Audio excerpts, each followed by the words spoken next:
اردو کو اردو میں بولا کریں. ہمارے ہاں جو مدرسے سے فارغ ہونے والے طلباء علماء ہیں ان میں یہ تھوڑا سی بیماری ہے, وہ اردو کو عربی اسٹائل میں بولتے ہیں جو اچھی نہیں لگتی. ہر زبان کا اپنا ایک لب و لہجہ ہوتا ہے, ایکسنٹ ہوتا ہے, پروننسیشن ہوتی ہے ہر لفظ کی, وہ اسی زبان میں اچھی لگتی ہے. اس کو جب آپ کسی اور طریقے سے لے کے جاؤ گے تو وہ بری لگے گی, وہ اچھی نہیں لگے گی. سمجھ میں آ رہی ہے بات؟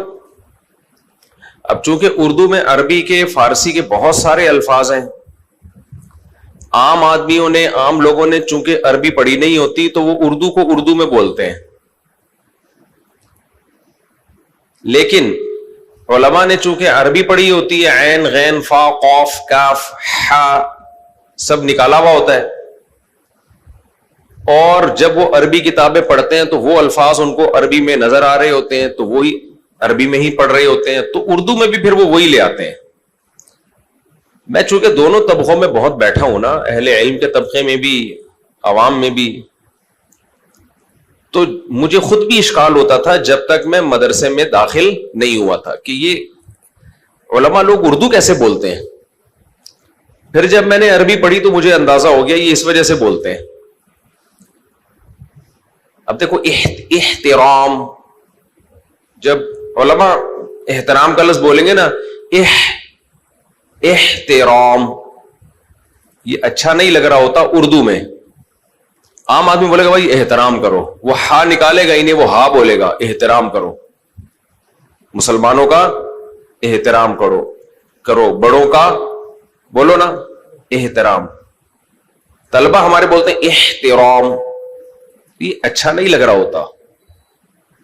پھر بحث بھی کرتے ہیں ان سے, بولو کہ بھائی یہ تو لفظ اردو میں احترام ہے, کہہ رہے نہیں بگاڑ کیوں رہے ہو اردو کو. ہا جب لکھا جاتا ہے احترام تو کیسے لکھا جاتا ہے, حلوے والی ہا سے لکھا جاتا ہے نا, تو احترام. اور بھائی رسم الخط کے قواعد کچھ اور ہوتے ہیں, اور جو جب ہم کسی لفظ کو پروناؤن کرتے ہیں, تلفظ کرتے ہیں, اس کے قواعد کچھ اور ہوتے ہیں. یہ دونوں چیزیں توقیفی ہیں. توقیفی کا مطلب سمجھو, کسی بھی زبان میں کسی لفظ کو جیسے لکھا جاتا ہے ویسے ہی لکھا جائے گا, چاہے ویسے پڑھا نہ جاتا ہو. یہ دیکھا جائے گا لغت والے, اہل لغت اس لفظ کو لکھتے کیسے ہیں, بس ویسے لکھو گے آپ. اور پڑھنے میں یہ نہیں دیکھا جائے گا لکھا ہوا کیسے ہے, پڑھنے میں یہ دیکھا جائے گا پڑھا کیسے جاتا ہے. تو جیسے پڑھا جاتا ہے ویسے پڑھا جائے گا, بے شک وہ لکھا ویسے نہ جاتا ہو. ہر زبان میں ایسا ہوتا ہے. انگلش میں دیکھ لو نا, نون یا نو KNOW لکھا جاتا ہے نا, پڑھا کیسے جاتا ہے, نو, کنو تھوڑی پڑھا جاتا ہے. اب آپ نے کنو کو کے ہٹا دیا کہ جب پڑھا نہیں جا رہا کہ تو میں لکھوں کیوں, میں نو کر دوں اس کو, تو یہ غلط ہو جائے گا. جیسے چلا آ رہا ہے آپ کو ویسے ہی لکھنا پڑے گا. لیفٹیننٹ جو انگلش میں ہے لکھا کچھ اور جاتا ہے, پڑھا لیفٹیننٹ جاتا ہے. اس کو کہتے ہیں توقیفی.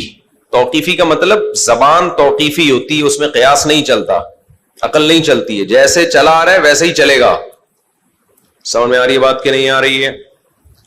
تبھی انگریز جو انگلش بولتے ہیں وہ الگ ہے, ہم لوگ جو انگلش سیکھتے ہیں وہ بولتے ہیں وہ بالکل الگ ہوتی ہے, کیونکہ ہم اس کو اسپیلنگ کے حساب سے پڑھ رہے ہوتے ہیں. OUR کو ہم پڑھتے ہیں اور, انگریز اور تھوڑی بولتا ہے, اور بولتا ہے, بس اس طرح کر کے کچھ نکال رہا ہوتا ہے وہ, تو اور کر رہا ہوتا ہے, اور بس اس طرح کر رہا ہوتا ہے. جو بھی کر رہا ہوتا ہے وہ انگریز کا کام ہے. ہم تو اردو کی بات کر رہے ہیں. تو ہمارے ہاں یہ کلپ چلا دینا, خاص طور پہ اہل علم سن لیں. میں اہل علم کو نصیحت کرنے والا کوئی بھی نہیں ہوتا, لیکن اہل زبان تو ہوں نا, تو اور عوام کے عرف سے بھی واقف ہوں, تو زبان کا بیڑا غرق ہو جاتا ہے اس سے, اچھا نہیں لگتا. پھر وہ لوگ کہتے ہیں پتہ نہیں کس طرح کی باتیں کر رہے ہوتے ہیں. زبان جو ہے نا, زبان یہ ایک بہت بڑا ذریعہ ہے اپنی بات عوام تک پہنچانے کا. تو جس زبان میں بات ہو رہی ہے وہ زبان پہ اگر آپ کو کنٹرول نہیں ہوگا تو آدھی بات تو آپ کی ویسے ہی خراب ہو جائے گی. یہاں سے جو ہمارے اسکالرز جاتے ہیں باہر ملکوں میں, امریکہ میں, کینیڈا میں, یورپ میں, وہاں کے اسکالر مجھے کہتے ہیں کہ پاکستانی اور انڈین اسکالرز کو آپ یہ بتائیں کہ یہاں انگلش میں بیان نہ کیا کریں, یہاں اردو میں بیان کیا کریں. میں نے کہا کیوں بھائی, یہاں تو لوگ انگلش جانتے ہیں. کہتے ہیں یہاں لوگ انگلش جانتے ہیں, اسی وجہ سے ان سے کہیں کہ یہاں انگلش میں بیان نہ کیا کریں. نہیں آئی سمجھ میں, گہری بات ہے. پاکستان میں چونکہ لوگ انگلش نہیں جانتے تو وہاں کر لیا کریں. بہت گہری بات ہے. گرمیوں میں اتنی گہری باتیں کرنی نہیں چاہیے, لیکن بات کیا ہے, بہت گہری ہے.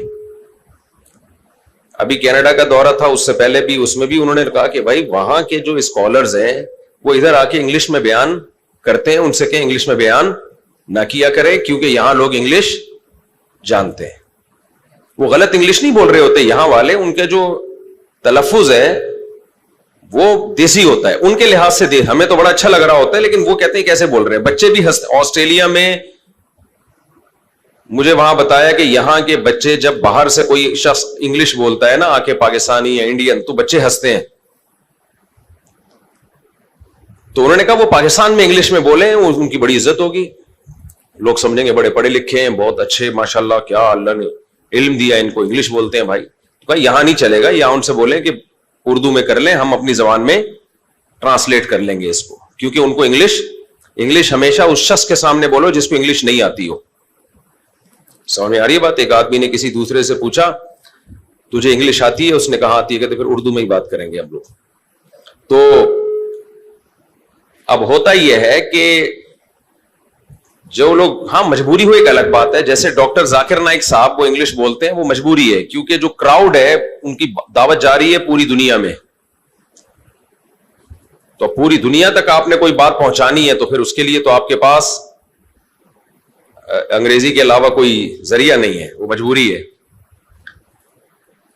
تو اردو کو اردو میں بولا کریں. یہ خاص طور پہ اہل علم جو مدارس کے طلبہ ہیں ان کے لیے میں یہ بات کر رہا ہوں. اب میں احترام کی مثال دے رہا تھا, احترام ہے, اس کو کیا کہہ رہے ہوتے ہیں, احترام. وجہ کیا ہے کہ وہ کہتے ہیں یہ دو چشمی ہاں تھوڑی ہے, اس میں تو بڑی والی ہا ہے. کوئی بات نہیں میرے بھائی, جو مرضی ہا ہو, لکھو احترام ہی ہا کے ساتھ. پڑھا احترام بولو, نہیں جائے گا. لکھا اس لیے جائے گا کہ لفظ آیا عربی سے ہے, اس لیے اس کو چینج نہیں کیا جائے گا, پڑھا جائے گا احترام. اب صاد بھی ایسے نکال رہے ہوتے ہیں, مصرف بولا جاتا ہے اردو میں. کیا بولا جاتا ہے اس کا؟ مصرف یہ ہے, اس کا تقاضا یہ ہے, تقاضا. ہم نے طلبہ کو دیکھا تقاضا, ضاد بھی نکال رہے ہوتے ہیں. بھائی اردو میں ضاد کی شکل میں لکھا جاتا ہے, پڑھا نہیں جاتا. آج کل تو عربوں سے نہیں ضاد پڑھا جا رہا, اردو والوں سے کہاں سے پڑھا جائے گا؟ عربی کا سب سے مشکل ترین لفظ کون سا ہے؟ ضاد. اس پہ تو بڑی جنگیں ہوئی ہیں. تو اردو میں ضرورت نہیں ہوتا. کیا ہوتا ہے؟ ضرورت. ہاں رسم الخط چینج نہیں کرو, ضرورت کو لکھا ضاد کے ساتھ ہی جائے گا, زے کے ساتھ نہیں جائے گا. کیونکہ میں نے بتایا کتابت کے جو قواعد ہوتے ہیں کسی چیز کو لکھنے کے, وہ بھی توقیفی اور سماعی ہوتے ہیں. جیسے چلا آ رہا ہے ویسے لکھا جائے گا, پڑھا نہیں جائے گا ایسے. تو کبھی بھی کسی زبان کو اگر بولنا ہے نا تو لکھ کے نہیں کبھی بولا جاتا, اس کو ہمیشہ سن کے سیکھا جاتا ہے. سن کے کیا وہ لفظ کو کیسے بول رہا ہے تو ویسے ہی آپ نے بولنا ہے. اور بہت سارے الفاظ ہیں جو ہمارے ہاں طلبہ مدارس کے وہ بگاڑ دیتے ہیں اس کو, وہ سمجھتے ہیں ہم نے صحیح کر دیا, حالانکہ وہ بگاڑ دیا ہوتا ہے. وہ عربی میں صحیح ہوتا ہے, اردو میں بگڑ چکا ہوتا ہے. وہ جیسے 100% کہتے ہیں 100% صد نہیں ہوتا بھائی, 100%. کیا ہوتا ہے؟ 100%. صد نہیں نکالو, صاد نکالنے کی ضرورت نہیں ہے. 100%. احترام, عالم, حرام, ایسے بھی حرام ہوتا ہے, بس حرام, وہی حرام ہے, یہ حلال ہے. تو اتنا اندر سے اردو میں ہا نکالنے کی ضرورت نہیں ہے. حلال ہے, حرام ہے, یہ حلال ہے, یہ حرام ہے. اب ہمارے ہاں اہل علم بتاتے ہیں حلال ہے, حرام ہے. جتنا حرام ہوتا نہیں ہے لوگ اس سے زیادہ سمجھنا شروع کر دیتے ہیں. ایک قاری صاحب گئے نا جلیبی کی دکان پہ اور کہنے لگے شیرہ ہے, شیرہ, مٹھائی کا شیرہ ہوتا ہے نا, شیرہ ہے. انہوں نے کہا ہے مگر اتنا گاڑا نہیں ہے, نارمل شیرہ ہے, اگر لے جانا ہے تو لے جاؤ بھائی, گاڑے شیرے ہم استعمال نہیں کرتے.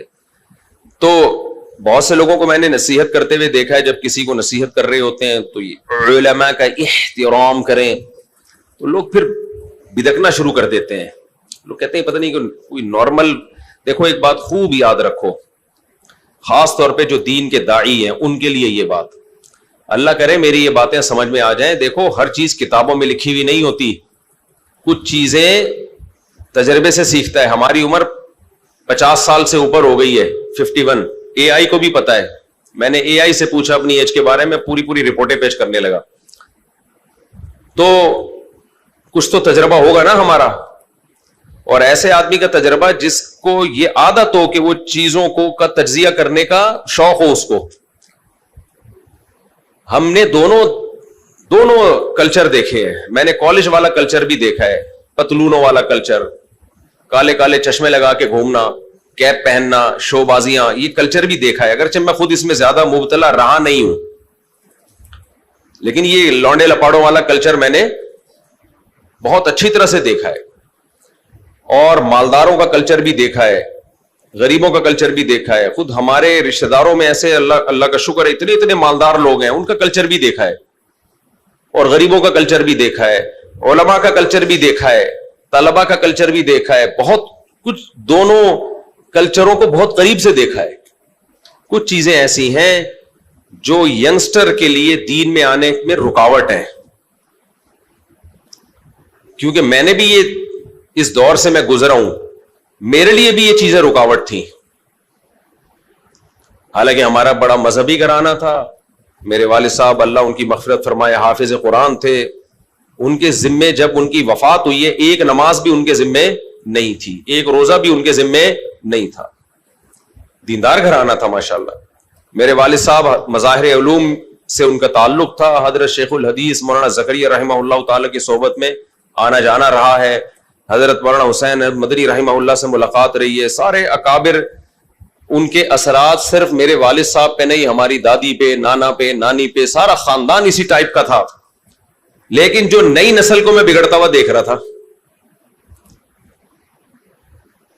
نئی نسل جو تھی نا, ابھی جو نئی نسل آئی تھی مجھ سمیت, اس کو میں دیکھ رہا تھا کہ وہ ٹریک سے ہٹ رہی ہے. کیوں ہٹ رہی ہے؟ وجہ اس کی یہ تھی کہ علماء میں اور عوام میں ایک بہت بڑا بیریئر پیدا ہو رہا تھا.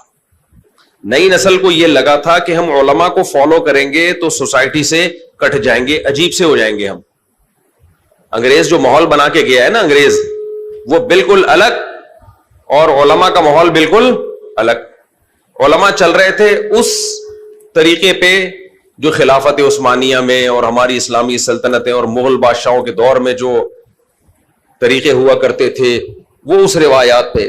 انگریز نے اسکول سسٹم, یونیورسٹی سسٹم چلا کے ماحول کو بالکل چینج کر, اس نے معیارات ہی بدل دیے عزت اور ذلت کے.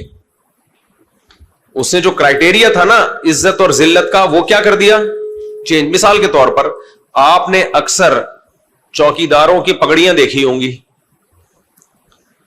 ہوٹلوں پہ, جو دربان بن کے کھڑے ہوتے ہیں نا, وہ جو بیچارے چوکیدار کھڑے ہوتے ہیں بڑی بڑی پگڑیاں پہن کے, دیکھا نا آپ نے, بڑے بڑے کلے ہوتے ہیں ان کے, بڑی بڑی پگڑیاں. یہ پگڑی عزت کا نشان تھا. خاندانی لوگ, وڈیرے لوگ, چودھری لوگ, علماء, صلحاء, بادشاہ, رائل فیملی کے لوگ پہنا کرتے تھے. انگریز نے کیا کیا, اس طبقے کو پہنا دی جو طبقہ سوسائٹی میں تھوڑا سا لو سمجھا جاتا ہے. نتیجہ کیا نکلا, وہ پگڑی نشان بن گئی لو کوالٹی کے لوگوں کا. سمجھ میں آ رہی بات کہ نہیں آ رہی؟ اچھا, ننگے سر گھومنا فساق اور فجار کا شعار سمجھا جاتا تھا. لونڈے لپاڑے, جو کوئی چرسی ہیروئنچی ٹائپ کے لوگ, ان کا شعار کیا سمجھا جاتا تھا, ان کی علامت کیا تھی, سر ڈھانپتے نہیں ہیں, مہذب لوگ نہیں ہیں. انگریز جب آیا ہم پہ حکومت کی, سر ڈھانپنے کا رواج نہیں تھا.